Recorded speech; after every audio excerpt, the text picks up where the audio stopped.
finish off the bracket, the last match we have to speak about is PSG, Paris Saint-Germain, facing off against Barcelona. Spain versus France here. Two teams that have gone through a very interesting season, man. PSG leading Ligue 1 at the moment, destined to lift the trophy once again, whereas Barcelona, I think, is currently in second place, but has had a lot of ups and downs this season, with Xavi himself announcing that he will leave the team at the end of the season. The first game of this matchup is slated to be played at the Parc des Princes, and the second game will be at the Camp Nou. Luis Enrique guiding this PSG against his former club, and Xavi going up against Luis Enrique, his Spanish teammate at one point, I believe. So this is a pretty crazy matchup just in terms of the storylines, in terms of the narratives, the setting, the spectacle that we are going to see, and ultimately the presence of one man and one man only, the destined star boy for Real Madrid, Barcelona's rival, Kylian Mbappe, will be playing in this matchup, my friend. And I think that's going to be a very, very big factor when it comes to facing off against this Barcelona side. I'm going to go straight to the outcome here, the conclusion. I think Mbappe is going to be the difference. I look at these two sides, that bright star that's on that left wing side or sometimes in the center, it's too bright to ignore. Yeah. And I'll get to the Barcelona analysis. I'll even get to the rest of PSG, but I mean, Mbappe's a monster. And even with all the external factors and drama that has been going on for this season and last season, him having pictures, leaving the field, going up to the bench with his mom, like all this stuff. Is he going to go to Real Madrid? He still has 27 goals and 27 appearances for PSG this season. You see that hat trick? That hat trick was crazy this past weekend. Crazy, man. bro. Good Lord. He's a monster. He's a machine. The deadliest striker in European football. I mean, there's just no question about it. Mbappe is going to get his moments. And that's the thing. With all these external things going on, he's still a killer machine. Imagine if he locks in one night in France against Barcelona. Imagine if he just locks in. And what's crazy is I'm not even knocking this Barcelona side. Because when you look at this team, there is a lot of grit, personality, aggression, and top quality. I mean, you look at their back line, I don't think they're going to really struggle against this PSG offensive line. There's some really good talent, even outside of Mbappe, but Jules Koundé going to have a really tough task to face Mbappe. Here's the thing. I honestly think Koundé is one of the best defensive right backs in the world.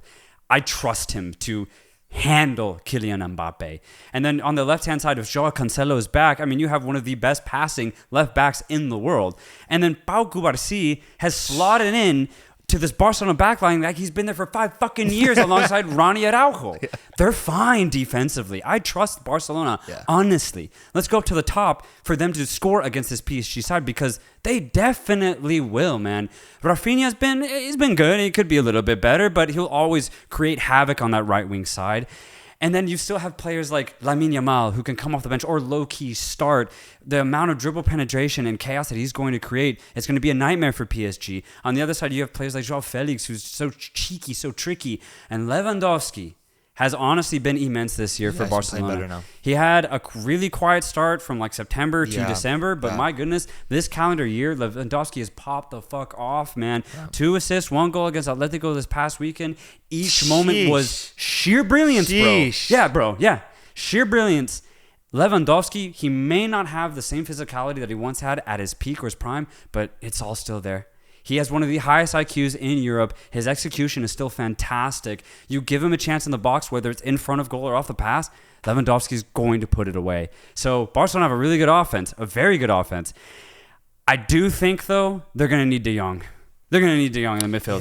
Yeah. If you don't have De Jong, all you'll have is Gundogan, which is amazing. You're going to need Gundogan for sure. No Gundogan, no party for Barcelona.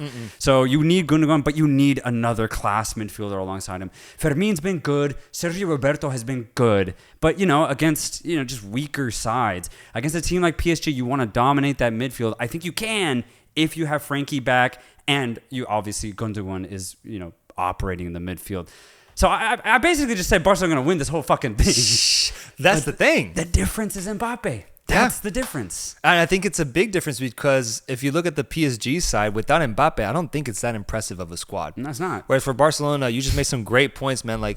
And to add on to that, I think the reason for why I agree that they have a lot of grit is because of the injuries that they've gone through this year. Right. No Pedri, no Gavi. De Jong has now been out for a while, and they just find a way to stay consistent, to stay getting results, especially against top teams, not named Real Madrid, essentially. Like, they still know how to play against the top teams in the world, despite starting a 17-year-old center back and a 16-year-old winger up top, man. It's ridiculous, like, how they've been able to do that. And I do give credit to Xavi. I give credit to the entire club, because when they won their round of 16 matchup, I said this on the show last week, that I'm actually really impressed with what Barcelona has done so far, given the circumstances that they've faced leading up to this point in the season. So all credit to them, man. And I'm coming from a really positive place. My heart goes to Barcelona. It's just a damn shame that on the other side of the pitch is, in my opinion, the best player in the world right now. I think that's what he's capable of. Exactly. Mbappe is pursuing his first Champions League trophy in what is going to be his final year at PSG.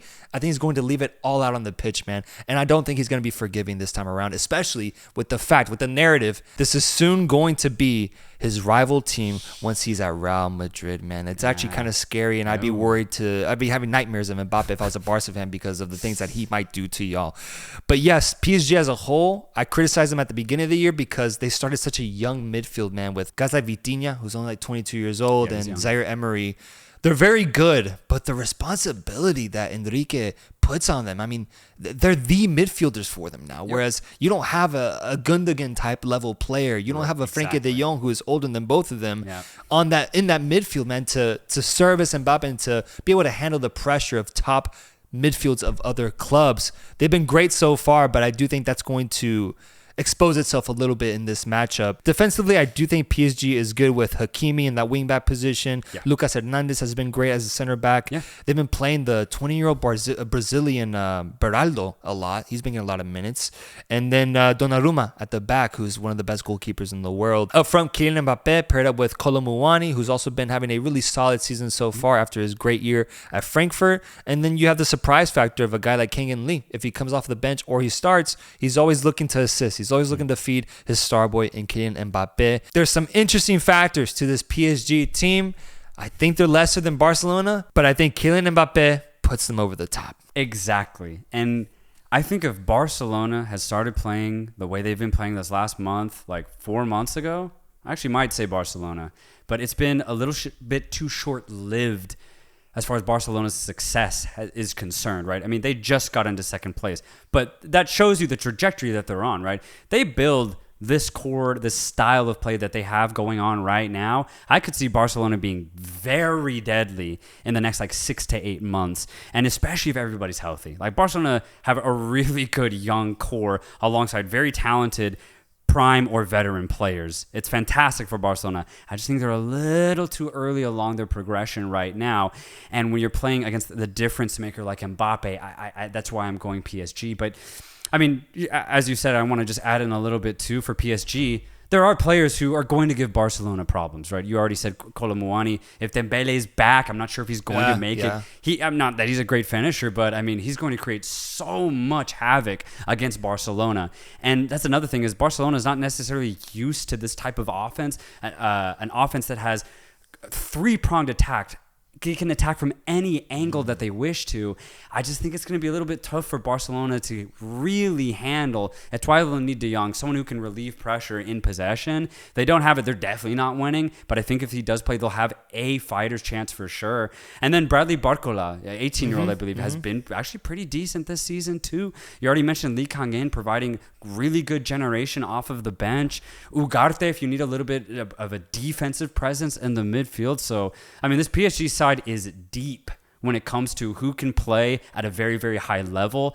And you add all of that together, plus the difference maker in Mbappe, I think they can beat this young Barcelona team. Is it a limited analysis, though, to just say that Mbappe is going to be a difference maker, in the sense that what if he gets frozen out this game? Right, then right. what? Yeah, that'd be crazy. Yeah, I just haven't seen it happen in like really, really big matches. That's true. Like where he just gets like if PSG do lose, I would think that it would be because the rest of his teammates let him down. You already said it. It's a very inexperienced midfield for PSG. I mean, they used to have a star-studded midfield. What's weird is that there might be more balance now because there's almost no ego in the midfield, but they're very inexperienced. And low-key, we've already said it, Barcelona have a better midfield. Defensively, they look great. I would say they line up perfectly against Barcelona. So then it has to come down to Mbappe being the difference. If that's not the difference, then somebody fucked up in the PSG midfield or defense. Bro. That's what I'm going to put it on. It's on like the water boy, like the fucking assistant coach. Like he got something wrong, man, that affected the whole lineup to Kylian Mbappe. Yeah, and just to be very clear, because I don't know what people are going to think, but I'm not saying this is going to be a clear-cut win for PSG. I think it's actually going to be pretty tight. We already gave the reasons why Barcelona are going to make it tight. I just think Mbappe is going to be the difference. I can't stress that enough. But other than that, other than Mbappe, this is honestly a really even matchup.